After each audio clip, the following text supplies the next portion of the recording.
Hello folks, I'm Jeffrey George Parrott, and before we start the video, I would like to give you a very brief introduction and background on how I was involved in putting this video together. So stay tuned and let's get started.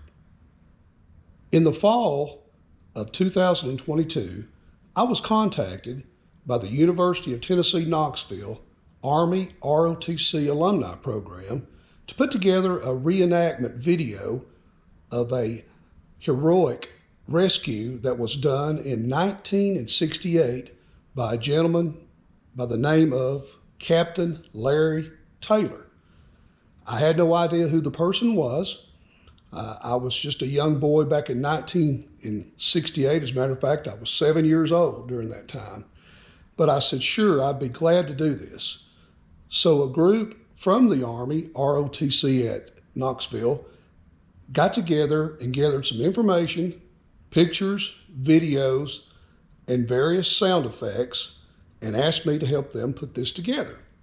So we started here at my farm in Anderson County, Tennessee, by doing a production of radio transmissions, video clips, and various sound effects based on interviews, videos, and whatever information we could find at that time to produce this. We started gathering information from the internet, and we started gathering information on previous videos, such as interviews by Josh Rowe from WTVC Chattanooga television station. We also got some interviews from other Vietnam veterans, and we were able to visit Larry at his home at Signal Mountain, Chattanooga, Tennessee. After visiting Larry and his wife, Tony, at their home in Chattanooga, Tennessee, we got firsthand accounts of how the rescue that Larry made in 1968 was done.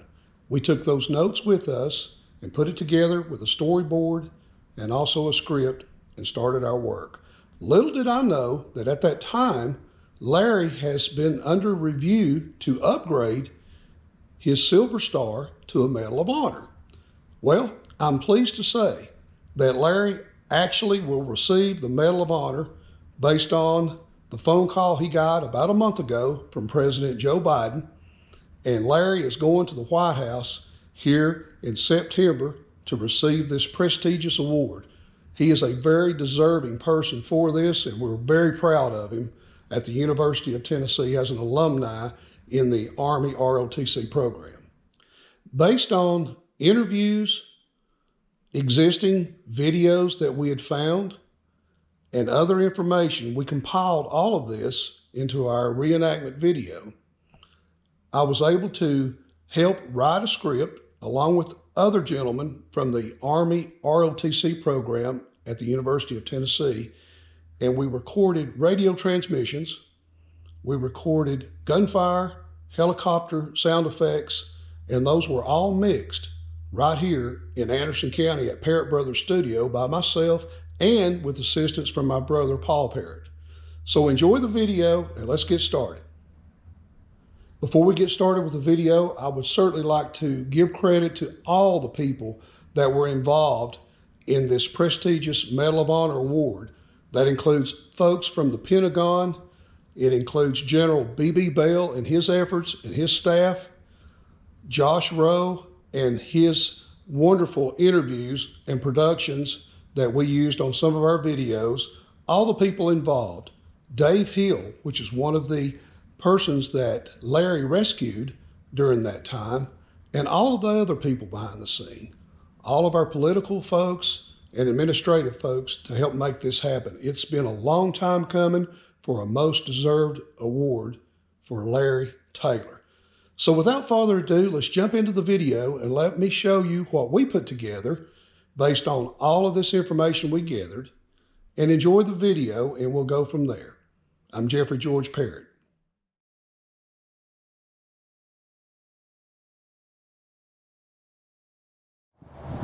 Larry Taylor grew up in Chattanooga, Tennessee. He always knew military service was his destiny. His grandfather, great uncle, father, and uncles all served at times of war. Larry said I didn't have to be drafted to fight in Vietnam. It was the honor of my life. He was commissioned in June of 1966. After Armor Basic Course, he attended flight school. With his pilot wings, Larry joined one of the earliest Army Cobra helicopter companies in Vietnam. He said we ran those things into the ground supporting our 1st Infantry Division long-range patrols. A typical mission was either reconnaissance, where you would go out with another Cobra and 2 scout helicopters, and they would fly around and beat the grass and try to find the enemy. And the other missions were scrambles. When the horn goes off, you've got 2 minutes to get that helicopter in the air and en route to the target. Of the 1,200 combat missions I flew, more than 1,000 involved long-range reconnaissance patrols that the Rangers ran. And these poor bastards would go out in the jungle for a while by themselves, and they would smack Charlie in the nose, and then they would call us and say, "Okay, come get us." No, we were sitting there minding our own business, thinking, let's hope that we don't get called tonight, and bam, the horn went off. On June 18, 1968, around 2100, Taylor was called into action near a small village in the division's area of operation. A reconnaissance patrol was surrounded. It was then that Sergeant Dave Hill radioed that he and his Wildcat II recon team, Private First Class Elsner, Sergeant Cohen, and Specialist Fourth Class Patty were trapped. We now join Lieutenant Taylor and his front seater, Chief Warrant Officer Bill Ratliff, as they jump into the cockpit of their AH-1 Cobra. Baby crank, Bill. We got a scramble mission. We're looking for Wildcat 2 on Fox Mike 4630, an approximate heading of 290 degrees. Headquarters reports a 4-man alert team that's in trouble. Sounds good, sir. Airplane is pre-flighted and ready for engine start. Engine number 2 clear. Engine start. Before takeoff check. Tow launchers. Missile arming levers down. Wing ejector rack jettison safety pins removed. RPM 100%. Systems check. CCP switch. TSU gun. Turret drive motor switch. Turret. Avionics set. Flight controls check. Engine and transmission instruments check. Flight instruments check. Hover power check. Way too damn many checks to perform on these birds before you can pull pitch. Alright, Bill, try to keep a good fix on our location. It's going to be hard, as dark as it is. I'll see if I can contact our alert team. Wilco, sir. Wildcat 2, this is Dark Horse 3-2, over. Dark Horse 3-2, this is Wildcat 2. Man, your voice is music to our ears. Roger, Wildcat 2. We're a flight of 2 gunships with about 76 2.75-inch rockets and 30,000 rounds of 7.62 minigun heading your way. We're tracking your radio signal. Can you give us a sit rep, over? Roger, Dark Horse. There are 4 of us down here, located in a rice paddy just south of the city. I believe we are completely surrounded by what appears to be at least a company of NVA regulars, over. Roger, sounds like the situation is pretty grim down there. Let me know when you see or hear us overhead. Wilco, Dark Horse. In the meantime, can you get us some artillery in here? We need it bad. It will need to be danger close. Negative, Wildcat 2. I need a better fix on your location and other possible friendlies in the area before I can do that. Taking fire, sir. Roger, Bill. I hear it. But all flight systems still look good. Dark Horse 3-2, we hear you overhead now, but I think we're gonna die here. Yeah, not on my watch, you're not. Wildcat 2, here's the plan. I'm I'm going to try and get some Alum rounds over the village, just to your north. Once they light up the ground, we will hopefully be able to ID you and the enemy and lay down suppressing fires for you while you maneuver to the PZ. Roger, Dark Horse. Praying it works. Yeah, you and me both. Gunner, target. Muzzle flashes at 136 degrees and 1,200 meters. Tally, engaging. Redleg 2-6, this is Dark Horse 3-2. Request immediate Alum, over. Dark Horse 3-2. This is Redleg 2-6. Immediate Alum. Out. Redleg 2-6, immediate Alum, grid. Alpha Bravo, 6, 5, 4, 3, 2, 1, over. Dark Horse 3-2. Immediate Alum. Grid. Alpha Bravo, 6, 5, 4, 3, 2, 1, out. Dark Horse 3-2. Shot over. Shot out. Wildcat 2, this is Dark Horse 3-2. The Alum rounds are on the way. Destroyed that target and got another one, sir. Awesome. Great shooting, Bill. Wildcat 2, we have the enemy under Alum. We'll be dropping down to low level to engage. Do you have any claymores? Roger, Dark Horse 3-2. We have claymores. Roger. Place 2 claymores due north and place 2 claymores at 135 degrees. When I say blow them, you run like hell to the extraction site. Roger, no time like the present. Place 2 claymores north and 2 claymores on abscess 135 degrees. Once the enemy is suppressed, we'll start to move to the Papa Zulu. When do you expect the Huey? Roger, let me see if I can get an ETA for you. Great. Yankee Talk, this is Dark Horse 3-2. What is the ETA on the Huey for extracting the lurk? They don't have much time left.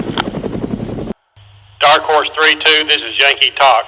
Negative on the Huey. The PZ's too hot. We can't risk it at this time. Hey, sir, we're approaching Winchester. Yankee Talk, can we get that Huey now? We are almost Winchester, and the lurks are still surrounded. Negative. Still too hot. Well, if you don't get me a Huey, I'll just extract them my damn self. Negative, Dark Horse. Yankee 06 forbids that action. Well, what part is surrounded do you not understand? Just get off of this net, Yankee Talk. You're clogging up the comms. Hang on, Bill. We're going to land this baby and extract that third team ourselves. Never, ever leave one of our own behind. Roger, sir. Dark Horse 3-2, is that you landing here? Where's that Huey? Roger, Wildcat, it's me. Ain't got no Huey available. Grab onto whatever you can. A skid, a rocket pod, whatever, and just let me know when you are ready to go. So where will we take them once they are on board? We're about bingo. Low fuel caution light is on.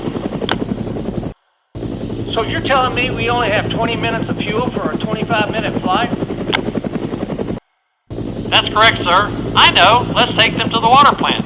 It's close to Tonsanut, and they'll be safe there in friendly territory until they can be rescued. Besides, we can't carry them too far on the outside of the aircraft. They'll literally freeze to death. Great idea, Bill. I'm glad I brought you along. They all rolled off and ran to the front of the ship and got out from under the rotor blade, and they went to the fence, and they all turned around,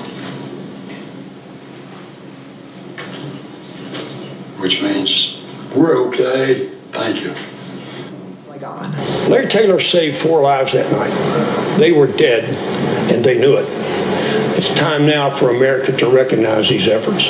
Larry Taylor, one of the men he rescued, Dave Hill, told the story of what happened that night. They were going to die. There were 4 of them, and they were surrounded by about 60 people in a ring. So over the next half hour, 35 minutes, they continually made rocket and gun runs around us. Out of ammo and almost out of fuel, Taylor landed the Cobra in the middle of that firefight. All 4 men jumped on and he lifted the team to safety. About 48 years later, and 4 years ago, Dave Hill and others started working to get Taylor the Medal of Honor for his actions that night. We thought we had everything in there we needed. We submitted it through Department of the Army Awards and Decorations branch, and they came back with a number of different questions which we answered and went back and forth and back and forth. One thing the Army asked for was witnesses, but Dave Hill is the only surviving member of that 4-man alert team that was rescued. Taylor's co-pilot was living in Costa Rica at the time. They searched for him for years and finally found him in 2019. But another interesting part of this story is not unknown in the Army. In fact, it's legendary. That's one reason this group has put so much work into this effort. I first heard about this mission when I was in Ranger School nearly a year after it had happened. Combat action is in lore in the U.S. military. It's ensconced in books and on the walls of units. General Bell told me he believes Larry Taylor deserves the Medal of Honor for his actions. He also says they now have all the information the Army needs, and the group now has a new plan. Go back to the Army and say to them quite specifically, you require now to upgrade the Silver Star information that wasn't available to the commanders on the ground during the Vietnam era. We have that information.